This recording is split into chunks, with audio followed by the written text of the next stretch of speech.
पाकिस्तान के 2 जजेस जिनकी डिग्रियां जाली करार दे दी गई।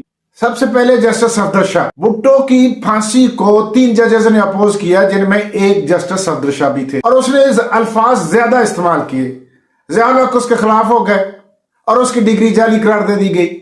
वो आर्मी में कैप्टन भी रहे थे, फिर वो उन्होंने लॉ किया, पंजाब बार काउंसिल के मेंबर बने, हाई कोर्ट के जज बने, सुप्रीम कोर्ट के जज बने, लेकिन यूं ही उन्होंने हुकूमत के खिलाफ फैसला दिया, उनकी डिग्री एक जाली निकली।